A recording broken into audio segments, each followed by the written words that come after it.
बेटा कराची कब जा रहे हो? जी कल सुबह की फ्लाइट है।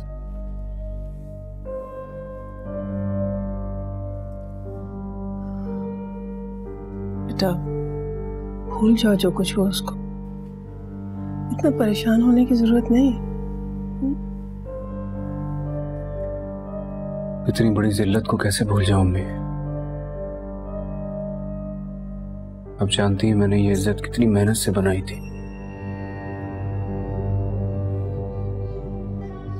लोग क्या सोचेंगे मेरे बारे में अब?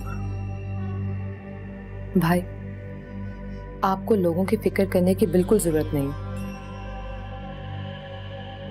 लोग क्या समझते हैं क्या नहीं, हमें उसकी कोई परवाह नहीं। बिल्कुल ठीक कह रही है बेटा, तुम मेरे बेटे हो, मुझे तुम पर पूरा भरोसा है। आप माँ है ना, इसलिए ऐसा बोल रही है। बेटा चाहे चोरी क्यों ना हो, माँ की नजरों में उससे ईमानदार और कोई नहीं होता। पता है क्या अम्मी, मैं अपनी जात पे सब कुछ बर्दाश्त कर सकता हूँ, लेकिन आप दोनों पर कोई आंच भी आई है मुझसे बर्दाश्त नहीं होता।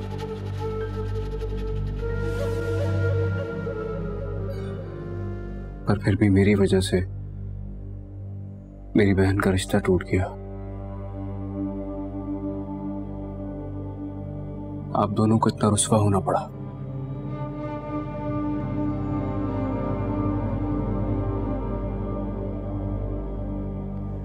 अब कौन करेगा मेरी बहन से शादी?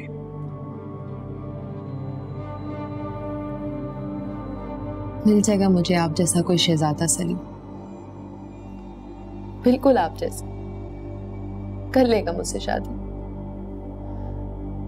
प्लीज, जब मुझे दुनिया की परवाह नहीं तो आपको क्यों है? कि चेहरे पे ये उदासी अच्छी नहीं लगती। मेरे लिए एक बार मुस्कुरा दे।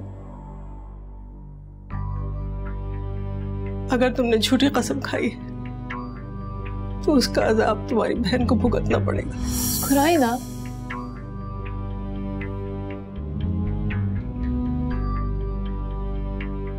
ऐसे अच्छे लगते हैं। आप दोनों के लिए चाय बना कर लाती हूँ।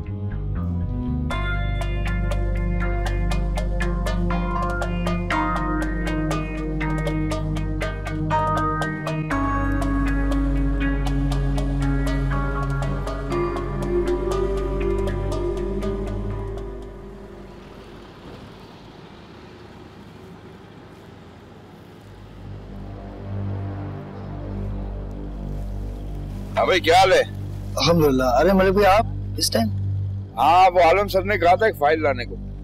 पर आलम सर तो घर गए हुए हैं मलिक भाई। हाँ, उन्होंने फोन कर दिया था। चले मैं आपको ऑफिस खोल के देता हूँ। नहीं, तुम बैठो, गेट पर नजर रखो, चाबी मुझे दो। जैसे आपकी मर्जी मलिक भाई।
अल्लाह अपने बंदों का किस किस तरह से इम्तिहान लेता है।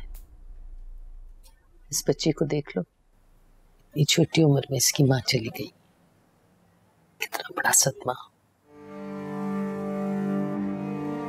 सही कह रही हो।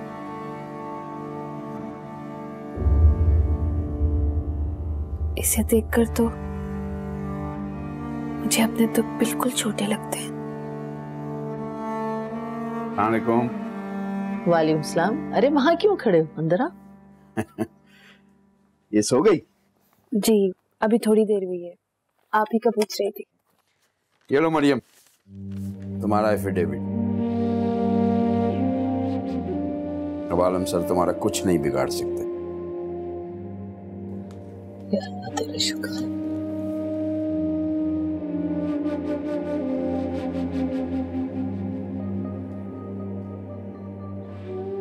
आपने मेरी बहुत बड़ी परेशानी दूर कर दी है भाई। यह हासिल करना बहुत जरूरी था। मैं जानता हूं इसे वो तुम लोगों के खिलाफ जरूर इस्तेमाल करते। अपनी बेइज्जती का बदला लेने के लिए वो किसी हद तक भी गिर सकते। बिला वजह आपको हमारी वजह से जाने आलम से दुश्मनी मोड़ लेनी पड़ी। अरे नहीं नहीं, ये तो मैं अपने ज़मीर और अपनी बेटी की खातिर कर रहा हूं। पर आलम सर से मैं नहीं डरता, वो मेरा कुछ नहीं बिगाड़ सकते।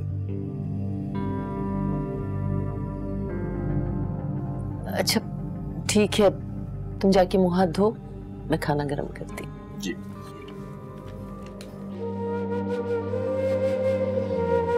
या अल्लाह तेरा शुक्र।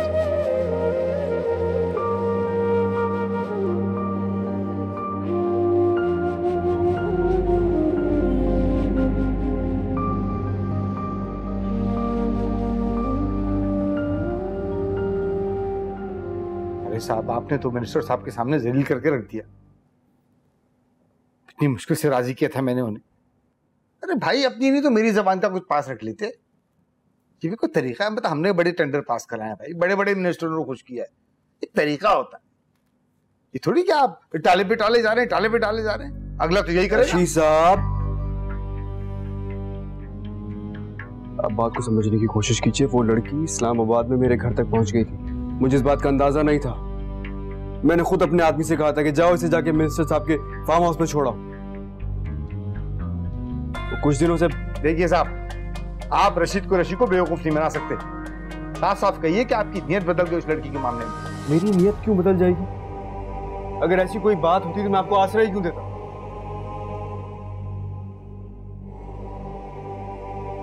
वैसे भी जो चीज एक बार जाने आलम को पसंद आ जाती है वो उसी की होती है। बात खरी है, मेरी तरफ से तो मादरत समझिए।